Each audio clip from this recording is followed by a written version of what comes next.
வந்திருக்கும் அனைவரையும் ஆண்டவர் இயேசு கிறிஸ்து நாமத்தில் அன்புடன் வாழ்த்தி வரவேற்கிறேன். தமிழ் சுவிசேஷத்தை கொடுத்து ஆரம்பிக்கும் மூலம் அனைவரும் நாம் நன்று தெரிஞ்ச பாடல், எந்த காலத்திலும் எந்த நேரத்திலும் நன்றியால் நான் உம்மை துதிப்பேன் என்ற பாடலே அனைவரும் நிறுத்தி உற்சாகத்தோடு பாடுவோம்.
நன்றி.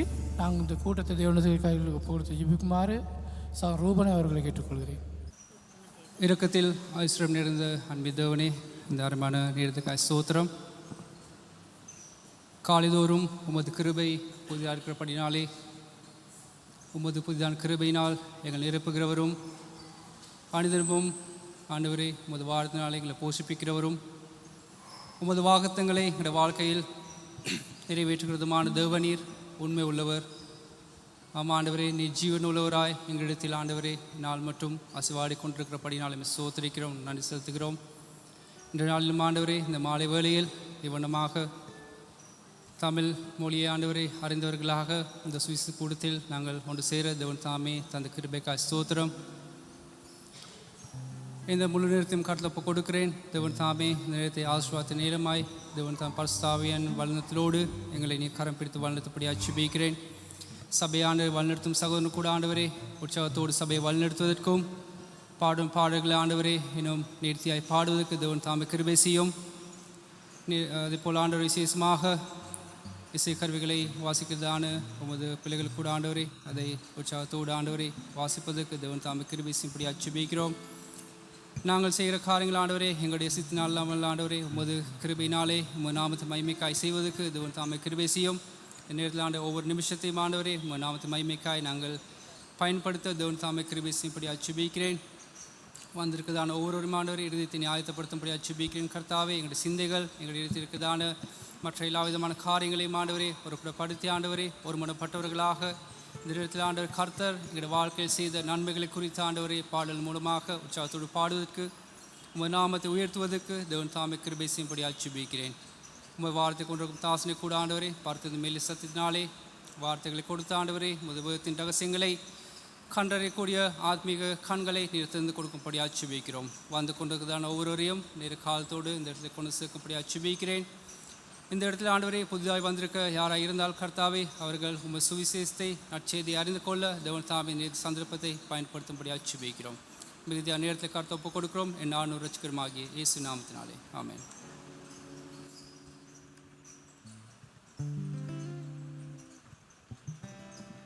நன்றி. தயவுசெய்து எல்லாரும் அமர்ந்து கொள்ளுங்கள். நாங்கள் இரண்டாவது பாடலுக்கு கடந்து செல்வோம். உன்னத தேவன் உன்னுடைய இருக்காரே, உள்ளமே கலங்காது. நாம் அனைவரும் தெரிஞ்ச பாடல்கள், தெரியாத பாடல்களை நன்றாக மனப்பாடம் செய்த பாடல்கள் நாம் அனைவரும் மிக உற்சாகத்தோடு சபையில் நாங்கள் அனைவரும் இருந்தவன் நம்ம பாடுவது பாடல் தெரிஞ்சவர்கள் மிக உற்சாகத்தோடு பாடுவது நல்லவரே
உன்னத தேவன் உன்னோடு இருக்காரு, உள்ளமே கலங்காதே.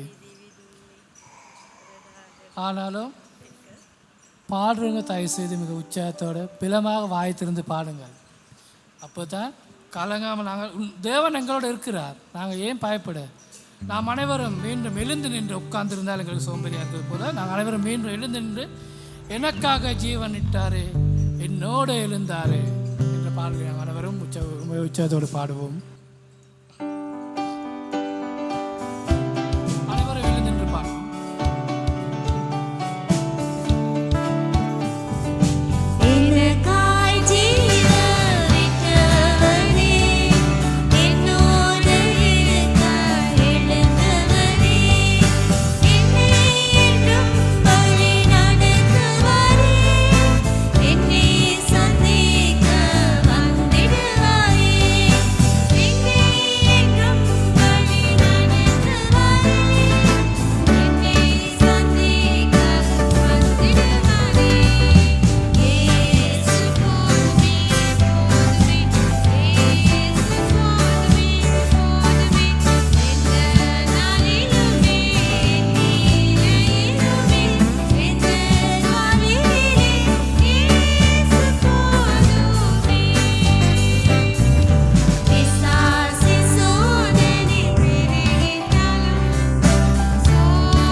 இன்னொரு பாடல் கடந்து செல்லும் 4வது பாடல்.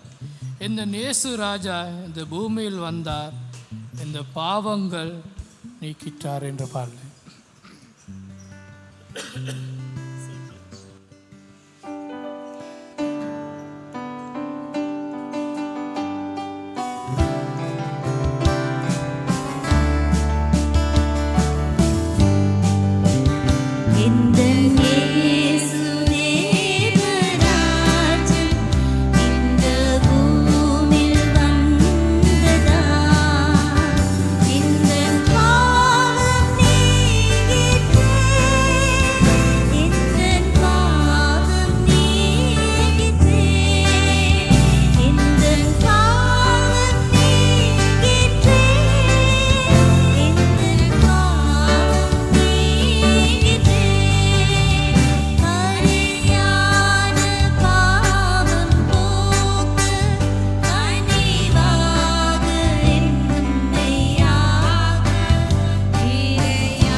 பாடல் ஒன்று கேட்க போகிறோம். சகோதரி 2 பேர் எங்கள் மத்தியில் வந்து பாடல் பாட போகிறார்கள். பியூலாவும் யூனிஸும்.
சபையார் நம்ம அனைவரும் எழுந்து நின்று பாடுவோம்.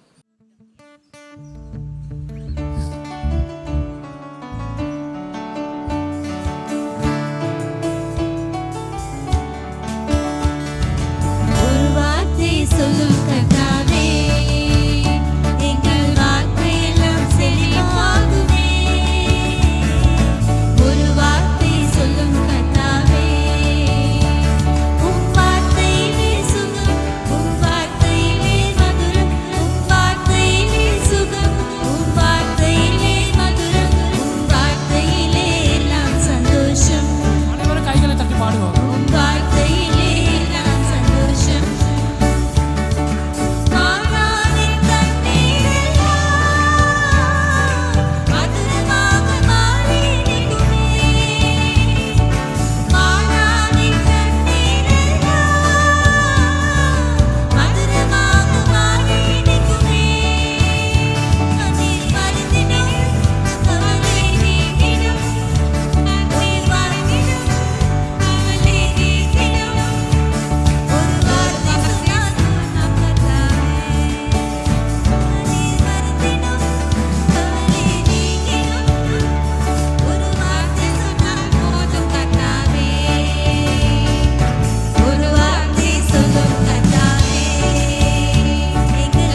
டேனியல் அவர்கள் தேவனுடைய வார்த்தை கொண்டு வர.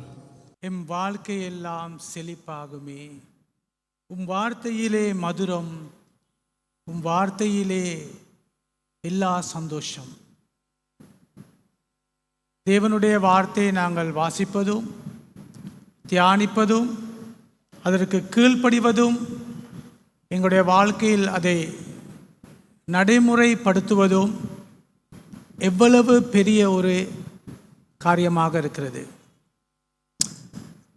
தேவனுடைய வார்த்தை சொல்லுகிறது, தேவனுடைய வார்த்தை மாத்திரமே ஜீவனுள்ள வார்த்தையாக காணப்படுகிறது. இந்த நாளில் இந்த ஜீவனுள்ள வார்த்தையை குறித்து நாங்கள் சில காரியங்களை நாங்கள் கற்றுக்கொள்ளப் போகிறோம். நாங்கள் வேதத்திலிருந்து 2 பகுதிகளை நாங்கள் வாசிக்கப் போகிறோம். முதலாவது யோவான். நாங்கள் யோவான் எழுதின சுவிசேஷம் 19ஆம் அதிகாரம் 34ஆம் வசனத்தை வாசிக்கப் போகிறேன். யோவான் 19ஆம் அதிகாரம் 33ஆம் 34ஆம் வசனம். அவர்கள் இயேசுவிடத்தில் வந்து அவர் மரித்து இருக்கிறதை கண்டு அவருடைய கால் எலும்புகளை முறிக்கவில்லை. ஆகிலும் போர் சேவகரில் ஒருவன் ஈட்டியினால் அவருடைய விலாவில் குத்தினான். உடனே இரத்தமும் தண்ணீரும் புறப்பட்டது. மற்றொரு பகுதியை நாங்கள் வாசிப்போம். 1 யோவான் 1ஆம் அதிகாரம் 6ஆம் 7ஆம் வசனம். 1 யோவான் 1ஆம் அதிகாரம் 6ஆம் 7ஆம் வசனம்.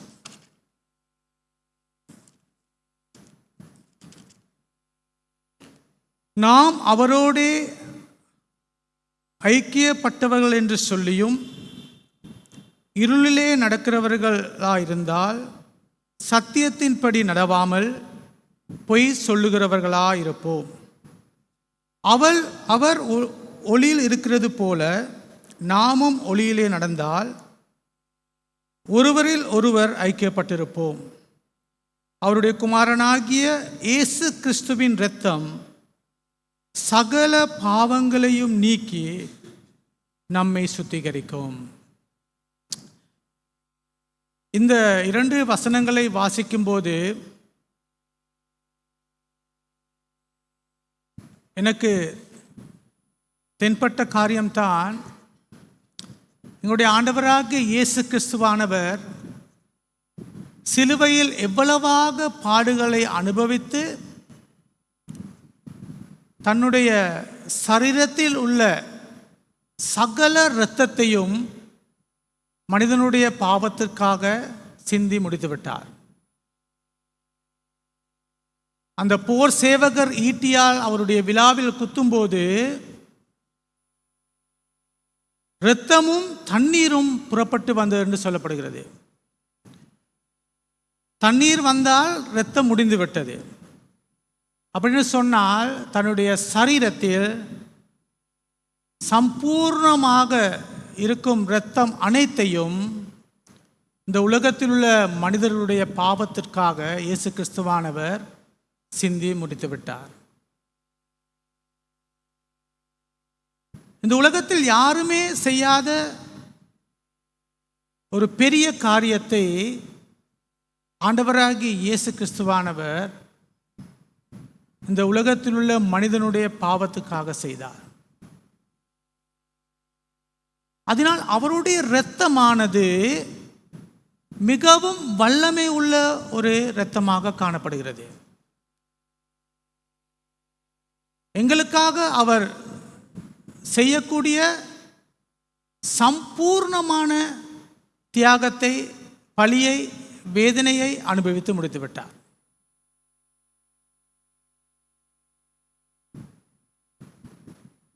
நான் கடந்த வாரத்தில் ஒரு செய்தியை கேட்கும்போது அந்த செய்தி கொடுப்பவர் கேட்டார், இயேசு கிறிஸ்துவானவர் ஏன் மரித்தார்?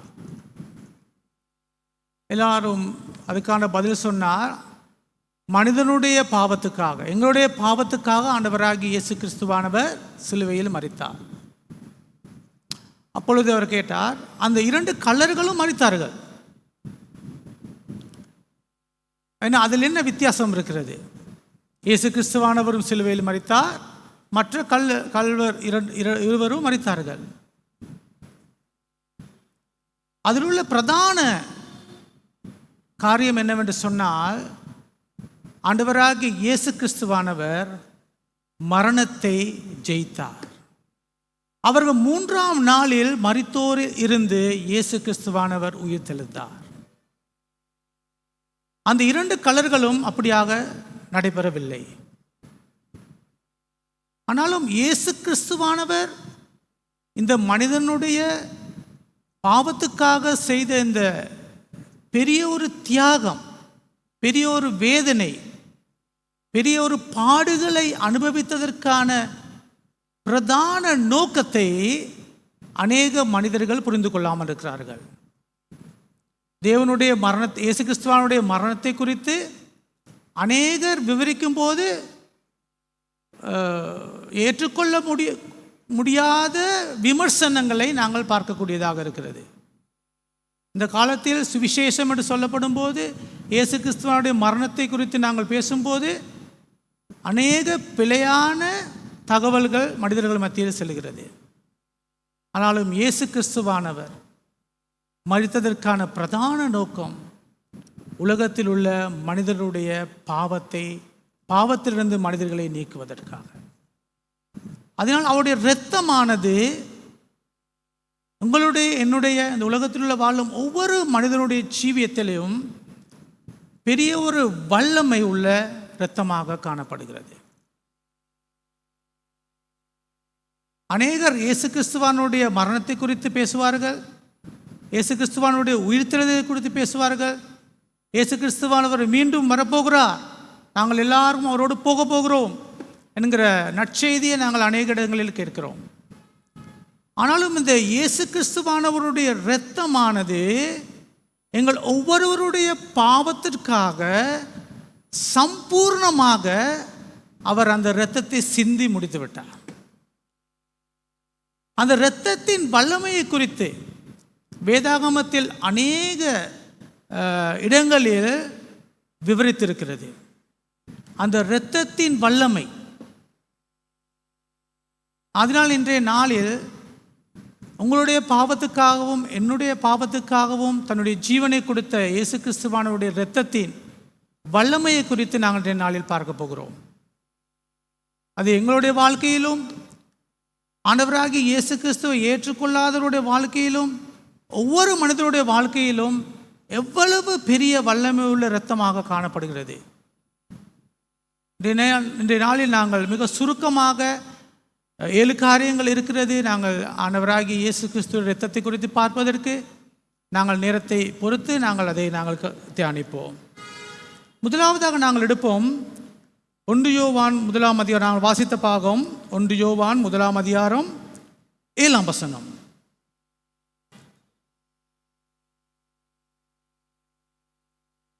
இப்படியாக சொல்லப்படுகிறது. நாங்கள் வாசித்த பாகம் 1 யோவான் 1:7. அவருடைய நடுப்பாகம், அவருடைய குமாரனாகிய இயேசு கிறிஸ்துவின் இரத்தம் சகல பாவங்களையும் நீக்கி நம்மை சுத்திகரிக்கிறது. மிக முக்கியமான ஒரு வசனம், சகல பாவங்களையும். மனிதனுடைய வாழ்க்கையில் செய்த எல்லா பாவங்களுக்கும் ஆண்டவராகிய இயேசு கிறிஸ்துவின் இரத்தமானது அவனை சுத்திகரிக்கிறது, அவனுடைய பாவத்தை சுத்திகரிக்கிறது. அவன் எப்படிப்பட்ட பாவம் செய்திருக்கலாம்? அவன் சமுதாயத்தில் தள்ளப்பட்ட ஒருவனாக காணப்படலாம். அவருடைய குற்றத்தினால், அவனுடைய பாவத்தினால் அவர் சிறை தண்டனை அனுபவிக்கிற ஒருவனாக காணப்படலாம். எப்படிப்பட்ட பாவம் செய்திருந்த ஒரு நபரும் ஆண்டவராகிய இயேசு கிறிஸ்துவை ஏற்றுக்கொள்ளும் போது, ஆண்டவராகிய இயேசு கிறிஸ்துவை தன்னுடைய ஜீவியத்தில் சொந்த இரட்சகராக ஏற்றுக்கொள்ளும் போது, தன்னுடைய பாவத்தை அறிக்கையிடும் போது அவனுடைய எல்லா பாவத்தையும் மன்னித்து அவனை சுத்திகரிக்கிறார். முதலாவது, தேவனுடைய இரத்தமானது மனிதனுடைய எல்லா பாவத்திலிருந்து அவனை நீக்கி சுத்திகரிக்கிறது. இதுதான் உண்மையான சத்தியம், இதுதான் சுவிசேஷம். அப்படின்னு சொன்னால் உங்களுடைய என்னுடைய பாவத்திலிருந்து நாங்கள் சம்பூர்ணமாக ஆண்டவராகிய இயேசு கிறிஸ்துவின் இரத்தத்தினால் கழுவப்பட்டிருக்கிறோமா? இன்றைய நாள் எங்களுக்கு தைரியமாக சொல்ல முடியுமா, என்னுடைய எல்லா பாவங்களையும் ஆண்டவராகிய இயேசு கிறிஸ்து மன்னித்திருக்கிறார், அவருடைய இரத்தத்தினால் என்னுடைய எல்லா பாவத்தையும் கழுவி சுத்திகரித்தார் என்று என்னால் தைரியமாக எழுந்து நின்று சொல்ல முடியுமா? அப்படி சொல்ல முடியுமும் என்று சொன்னாதான் அந்த இயேசு கிறிஸ்துவானுடைய இரத்தத்தின் வல்லமையை நாங்கள் அனுபவித்திருக்கிறோம். அப்படி சொல்ல முடியாவிட்டால் எங்களால் நாங்கள் இன்றைய நாளில் நாங்கள் எங்களுடைய பாவத்தை, எங்களுடைய ஜீவியத்தை ஆண்டவராகிய இயேசு கிறிஸ்துவுக்கு அர்ப்பணிக்க வேண்டும்.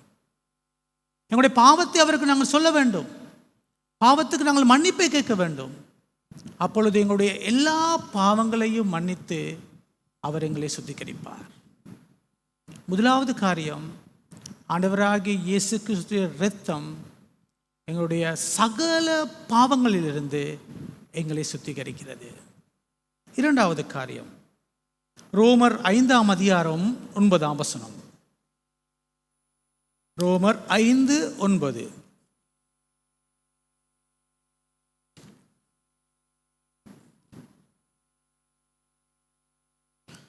ரோமர் 5:9. இப்படி நாம் அவருடைய இரத்தத்தினாலே நீதிமான்களாக்கப்பட்டிருக்க கோபாக்கினைக்கு நீங்களாக அவராலே நாம் ரட்சிக்கப்படுவது அதிக நிச்சயமாமே. முதலாவது, எங்களுடைய எல்லா பாவங்களையும் அவர் சுத்திகரித்திருக்கிறார். இரண்டாவதாக, இயேசு கிறிஸ்துவுடைய இரத்தம் எங்களை நீதிமானாக மாற்றியிருக்கிறது. எங்களுடைய ஜீவியத்தில் நீதிமான்கள் என்று சொல்வதற்கு எந்த விதமான தகுதியும் இல்லாதவர்கள் நாங்கள். ஆனாலும் எங்களுடைய ஜீவியத்தை இயேசு கிறிஸ்துவுக்கு நாங்கள் அர்ப்பணித்த பிறகு அவருடைய இரத்தமானது எங்களை நீதிமான்களாக மாற்றப்பட்டிருக்கிறது. எந்த தகுதியும் இல்லாத எங்களை அவர் நீதிமானாக மாற்றியிருக்கிறார். அவர் சிலுவையில் செய்த அந்த தியாகத்தின் மூலமாக, வழிந்தோடிய இரத்தத்தின் மூலமாக உங்களையும் என்னையும் நீதிமானாக ஆண்டவராகிய இயேசு கிறிஸ்து மாற்றியிருக்கிறார். பாருங்கள், எவ்வளவு பெரிய ஒரு காரியத்தை அவர் செய்திருக்கிறார் என்று சொல்லி. அவருடைய இரத்தம் அவ்வளவு வல்லமை உள்ளது. ஒன்றுக்கும் பிரயோஜனம் இல்லாத அழுக்கான கந்தையை போல எங்களுடைய நீதியெல்லாம் இருந்த எங்களுடைய வாழ்க்கையில் அவர் எங்களை நீதிமானாக அவருடைய இரத்தத்தின் மூலமாக மாற்றியிருக்கிறார். இதுதான் ஆண்டவராகிய இயேசு கிறிஸ்துவுடைய இரத்தத்தின் வல்லமை. அவர் எங்களுக்காக அந்த செய்த அந்த தியாகத்தின் வல்லமை இதுதான். முதலாவது எங்களை சுத்திகரித்திருக்கிறார், இரண்டாவது எங்களை நீதிமான்களாக மாற்றியிருக்கிறார். அப்படின்னு சொன்னால் எங்களுடைய வாழ்க்கையில் நீதி உள்ள வாழ்க்கையாக காணப்படுகிறது. தேவனுக்கு முன்பதாக நாங்கள் நீதிமான்களாக காணப்படுகிறோமா? அநேக தடவைகளில் தேவன் என்னை நீதிமானாக மாற்றியிருக்கிறார் என்று சொல்லி அநேக தடவைகள் நான் பெருமைப்படலாம், அநேக தடவை நான் சொல்லலாம், அநேக தடவை நான் பிரசங்கிக்கலாம். ஆனாலும் எங்களுடைய வாழ்க்கையில் தேவனுக்கு முன்பதாக நாங்கள் நீதிமான்களாக வாழ்கிற ஒருவராக காணப்படுகிறோமா? இதுதான் முக்கியம். இந்த வசனத்தை வாசிக்கிற யாருக்குமே புரியும், இயேசு கிறிஸ்து இரத்தத்தின் மூலமாக நான் நீதிமானாக்கப்பட்டிருக்கிறோம். யாராவது அதை விவரித்து சொல்ல போனால் அவர்கள் ஏற்றுக்கொள்வார்கள், அப்படியா. ஆனால் அவருடைய ஜீவியத்தில் அந்த நீதிமானுக்கு உள்ள குணாதிசயங்கள் இல்லாவிட்டால் அவன் தன்னை பற்றி நீதிமான் என்று சொல்லக்கூடியதற்கான அருகதை அற்றவன். அப்படி சொன்னால் எங்களுடைய ஜீவியம் எப்படிப்பட்டதாக இருக்கிறது? நாங்கள் சொல்லுகிற, செய்கிற, கிரியை செய்கிற எல்லா காரியங்களும் தேவனுக்கு முன்பதாக நீதிமான்கள் என்று சொல்லக்கூடிய அளவுக்கு எங்களுடைய வாழ்க்கை காணப்படுகிறதா? அது மிக முக்கியமான ஒன்றாக காணப்படுகிறது. அதனால் இன்றைய நாளில் எங்களுடைய வாழ்க்கையில் நீதி உள்ள வாழ்க்கையை வாழ்வதற்கு நாங்கள் முயற்சிக்க வேண்டும். முதலாவது எங்களை சுத்திகரிக்கிறார். இரண்டாவது இயேசு கிறிஸ்துவின் இரத்தம் எங்களை நீதிமானாக மாற்றுகிறது. மூன்றாவது கொலேசியர் 1 20 வசனம். கொலேசியர் 1 20 வசனம்.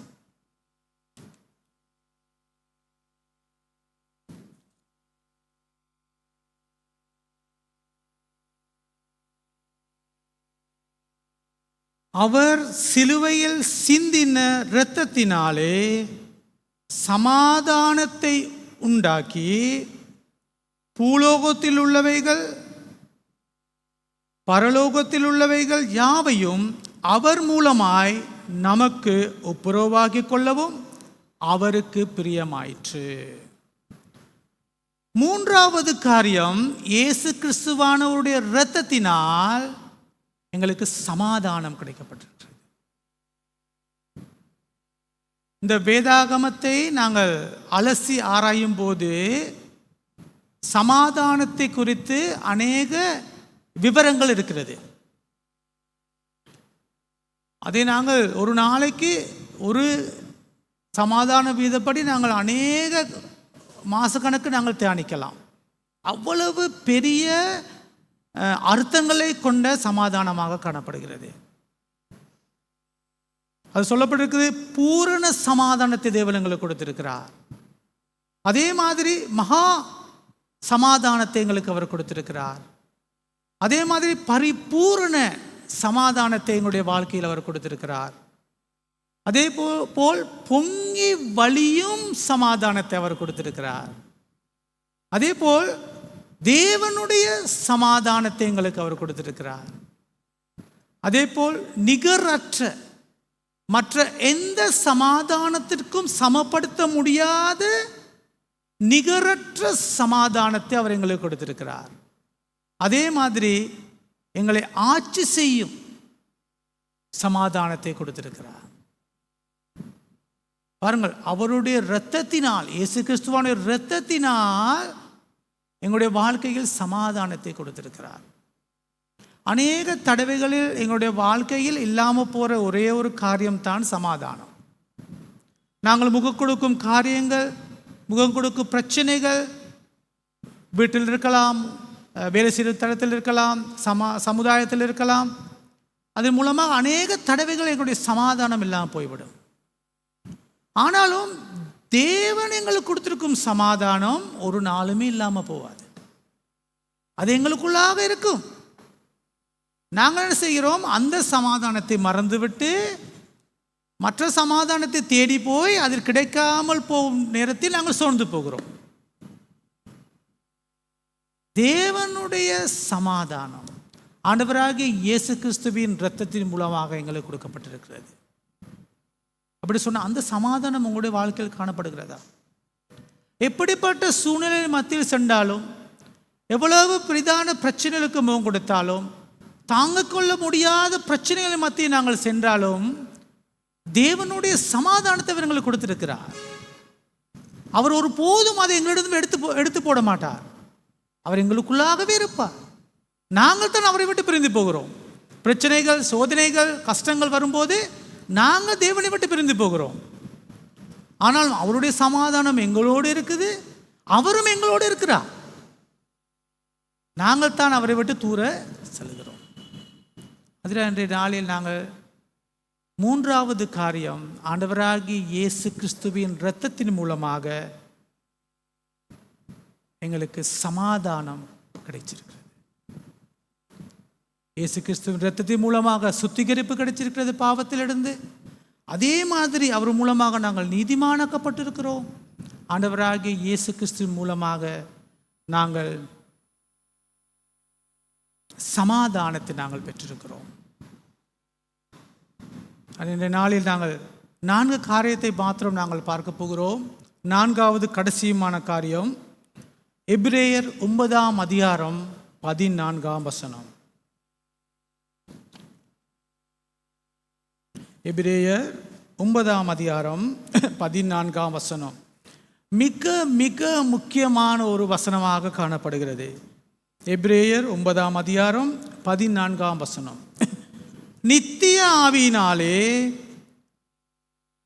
தம்மை தாமே பழுதற்ற பலியாக தேவனுக்கு ஒப்பு கொடுத்த கிறிஸ்துவனுடைய இரத்தம் ஜீவனுள்ள தேவனுக்கு ஊழியம் செய்வதற்கு உங்கள் மனசாட்சியை செத்த கிரிகள் அற சுத்திகரிப்பது எவ்வளவு நிச்சயம். மிக ஆழமான ஆவிக்குரிய காரியங்களை இந்த இடத்தில் கூறப்படுகிறது. என்ன சொல்லப்படுகிறது? எங்களை சுத்திகரிக்கிறது. எப்படி சுத்தப்படுத்துகிறது? ஆண்டவராகிய இயேசு கிறிஸ்துவுடைய இரத்தம் எங்களை சுத்தப்படுத்துகிறது. என்னத்தை சுத்தப்படுத்துகிறது? தேவனுக்கு ஊழியம் செய்வதற்கு எங்கள் மனசாட்சியை செத்த கிரிகளிலிருந்து சுத்தப்படுத்துகிறது. அப்படி சொன்னால் நீங்கள் ஜீவனுள்ள தேவனுக்கு ஊழியம் செய்ய வேண்டும் என்று சொன்னால் உங்களுடைய மனசாட்சியில் இருக்கும் செத்த கிரியில் இருந்து நீங்கள் சுத்திகரிக்கப்பட வேண்டும். நீங்கள் செத்த கிரிகளை எங்களுடைய மனசாட்சிக்குள்ளாக வைத்துக்கொண்டு ஜீவனுள்ள தேவனுக்கு ஊழியம் செய்ய முடியாது.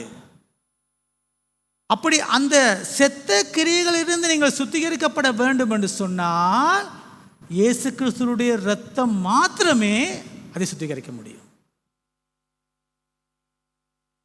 அப்படி சொன்னால் நீங்களும் நானும் ஆண்டவருக்கு ஏதோ விதத்தில் நாங்கள் ஊழியம் செய்கிறோம். ஜீவனுள்ள தேவனுக்கு நாங்கள் ஏதோ விதத்தில் ஊழியம் செய்கிறோம். எல்லாரும் இங்கே உள்ள எல்லாருமே ஊழியம் செய்கிறோம் ஏதோ காரியங்களில். இந்த சபைக்கு வர எல்லாரும் ஏதோ ஆண்டவருக்காக ஊழியம் செய்கிறோம். ஆனாலும் ஒவ்வொரு நாளும் எங்களுடைய வாழ்க்கையில் எங்களுடைய மனசாட்சிக்கு முன்பதாக நாங்கள் சுத்தமுள்ளவர்களாக இருக்கிறோமா என்று சொல்லி பார்ப்பது மிக மிக முக்கியமான ஒன்றாக காணப்படுகிறது. ஏன்? ஜீவனுள்ள தேவனுக்கு ஊழியம் செய்ய வேண்டும் என்று சொன்னால் எங்களுடைய மனசாட்சி செத்த கிரியைகளிலிருந்து சுத்திகரிக்கப்பட வேண்டும். அப்படின்னு சொன்னால் செத்த கிரியைகளை எங்களுடைய மனசாட்சிக்குள்ளாக வைத்துக்கொண்டு ஜீவனுள்ள தேவனுக்கு ஊழியம் செய்ய முடியாது. அப்போ அது சுத்திகரிக்கப்பட வேண்டும் என்று சொன்னால் எங்களுக்காக தம்மைத்தாமே பழுதற்ற பலியாக கொடுத்த இயேசு கிறிஸ்துவுடைய இரத்தத்தின் மூலமாக மாத்திரம்தான் சுத்திகரிக்கப்பட முடியும். அப்படின்னு சொன்னால் அனுதினமும் எங்களுடைய வாழ்க்கை, எங்களுடைய மனதை நாங்கள், எங்களுடைய சிந்தையை, எங்களுடைய யோசனையை நாங்கள் தேவனுக்கு முன்பதாக நாங்கள் கொண்டு வர வேண்டும். ஆண்டவரே, நான் இன்றைக்கு இந்த காரியங்களை செய்வதற்கு என்னுடைய மனசாட்சியை சுத்தப்படுத்தும், உங்களுடைய இரத்தத்தினால் சுத்தப்படுத்தும் என்று சொல்லி நான் தேவனுக்கு முன்பதாக என்னுடைய ஜீவியத்தை நான் சுத்தப்படுத்த முடியும்.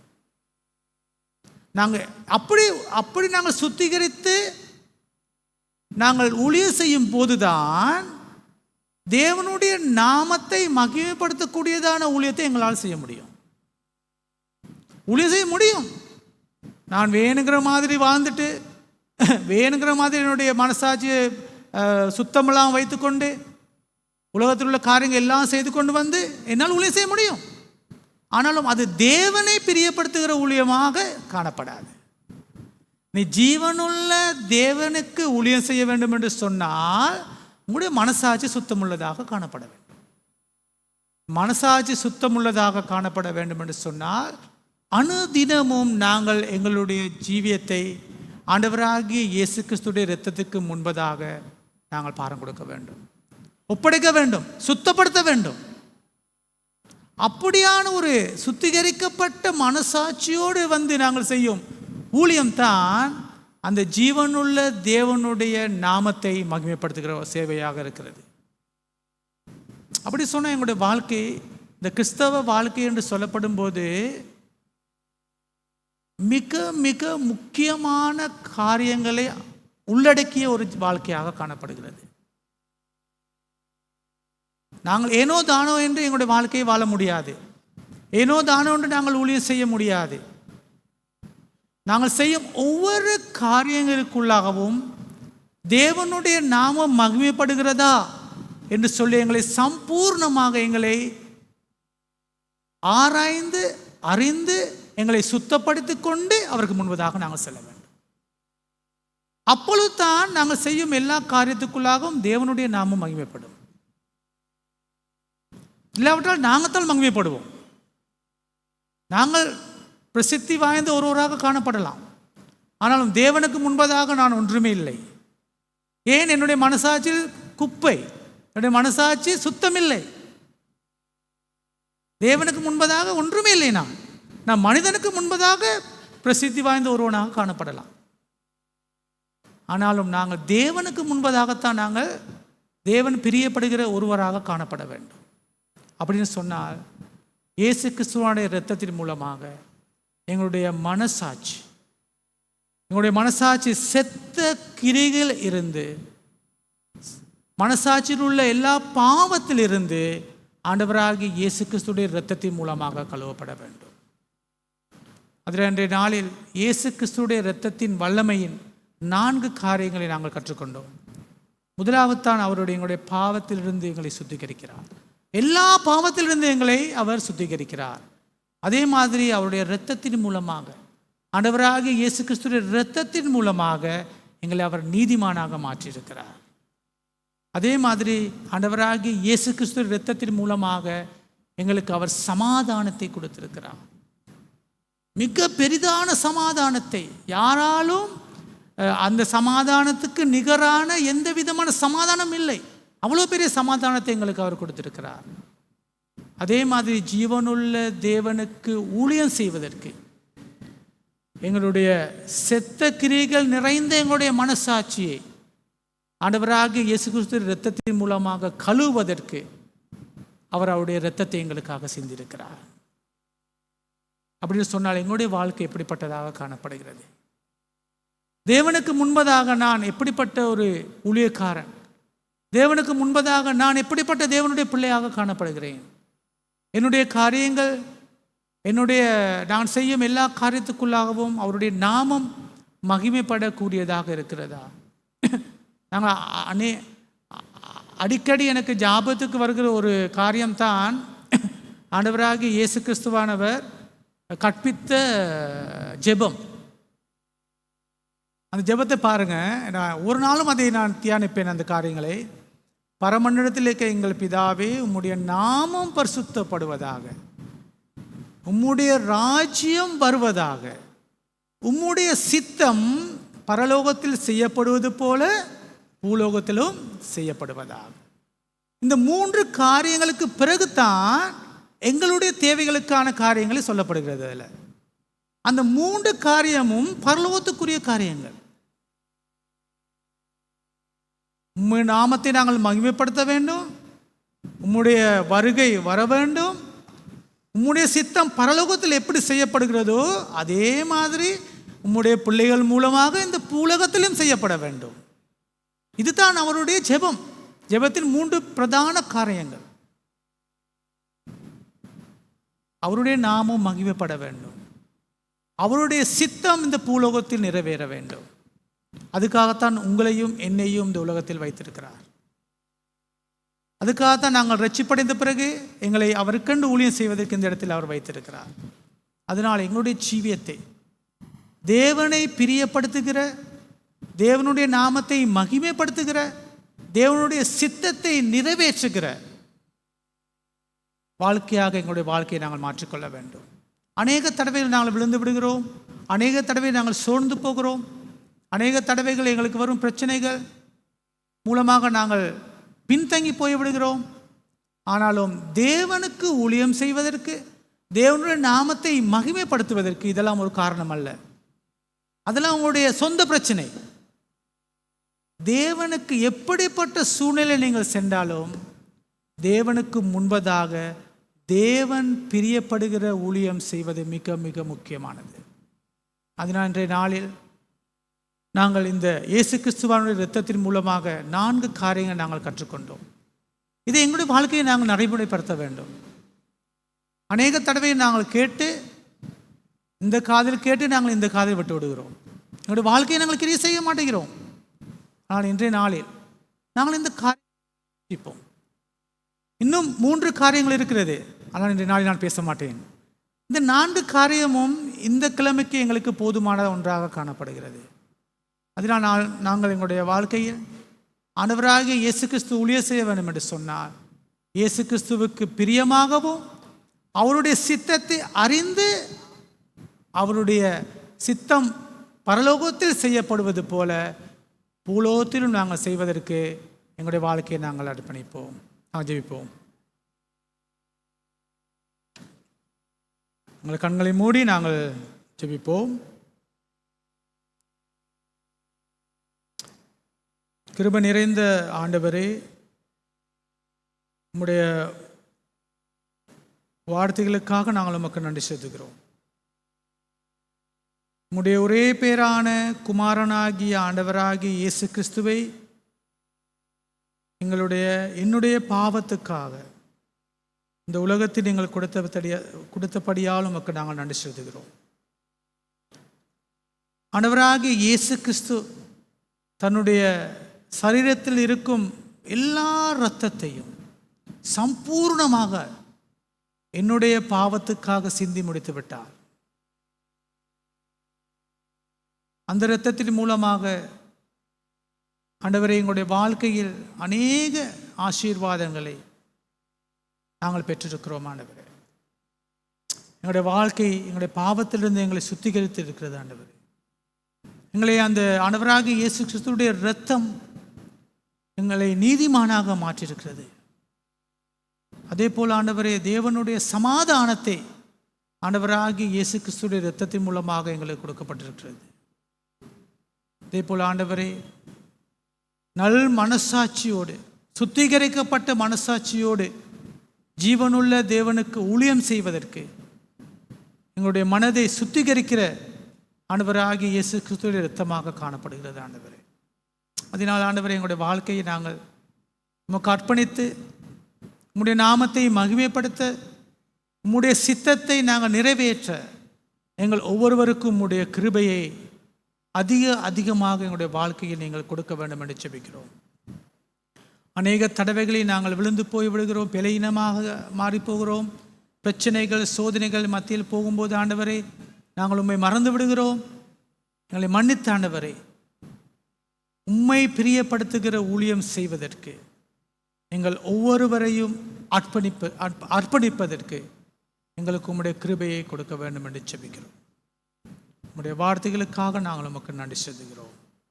ஆண்டவராகிய இயேசு கிறிஸ்துவின் நாமத்தில் ஆமென். இந்த நாளில் இங்கு வந்திருக்கும் உங்கள் அனைவருக்கும் நாங்கள் மனமார்ந்த நன்றிகளை தெரிவித்துக் கொள்கின்றோம். இதே போன்ற ஒரு தமிழ் மொழியிலான சுவிசேஷ கூட்டம் மீண்டுமாக நவம்பர் மாதம் 18ஆம் தேதி, 2 வாரங்கள் கழித்து 18ஆம் தேதி இதே மாதிரி ஒரு தமிழ் மொழியிலான சுவிசேஷ கூட்டம் நடைபெறும். அதன்றைய நாளிலும் உங்கள் அனைவரையும் அந்த கூட்டத்திலே கலந்து கொள்ளும்படியாக அன்பாக தயவாக நாங்கள் கேட்டுக்கொள்கிறோம். நன்றிகள்.